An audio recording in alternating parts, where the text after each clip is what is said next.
Après les poteries, la fabrication de couteaux maintenant. C'est l'histoire de deux couteliers installés depuis pas mal de temps au Pays Basque. Ils créent des modèles inspirés de toutes les traditions du Pays Basque. Certains couteaux sont faits dans des matériaux rares aussi pour les collectionneurs. À Bidart, Cécile Madronet et Mathieu Laméry. Du bois de néflier, des manches en forme de piment d'Espelette, ces couteaux sont un concentré du Pays Basque. Pascal Exposito les fabrique un à un dans son atelier de Bidart.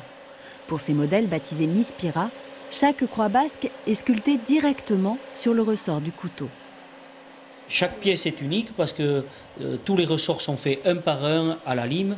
Il ne peut pas y avoir deux ressorts pareils. On essaye de se rapprocher bien sûr pour question d'esthétique, mais il y aura tout le temps des petites différences. Une croix basque et un manche en efflié, un bois utilisé pour fabriquer les maquillas, les fameuses cannes des bergers basques. C'est très dur, mais ça ne bouge pas et ça a une fibre très dense. Il faut le préparer pendant plusieurs années avant de le travailler.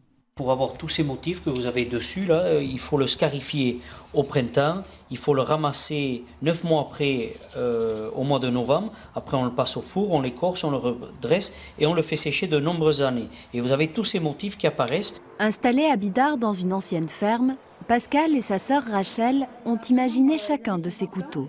Et c'est vraiment un parfum très très agréable. Il n'y a que le genévrier qui sent. C'est le seul bois qui a cette odeur. Bois teinté, bois plus précieux, pour leur modèle Bichlia, ils s'autorisent toutes les fantaisies. Os de chameau, cornes de bélier ou encore molaires de mammouth fossilisés. Vous avez ici de l'impala. Là aussi, au niveau du poids, ça va être différent. Ces couteliers aiment surprendre leurs clients, transformer en objet de collection un outil du quotidien. En fait, on a remis un peu au goût du jour une ancienne habitude. Tous nos grands-parents, ils avaient tous leur couteau dans la poche pour aller dans les champs, pour aller les bergers, etc. Tout le monde, tous les anciens avaient leur couteau. Je pense que tout le monde a un beau couteau. Hein. Oui, pour la communion, pour un anniversaire, c'est vrai que chez nous, c'est... Puis c'est original, en fait. La forme en forme de piment, je trouve ça très original. Et à ces créations 100% basques, Pascal ajoute un autre savoir-faire. La rénovation de couteaux anciens. Pour cette ménagère en ivoire, il change chaque lame, lui donne une seconde vie. Un beau couteau, pour moi, c'est un vieux couteau. C'est le couteau de mon grand-père, c'est celui qui a toute une histoire.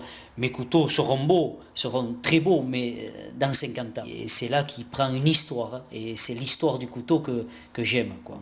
Et chaque année, plus de 2500 couteaux sortent de l'atelier. 64 € pour les modèles les plus simples, 890 € pour les plus raffinés, sertis de diamants.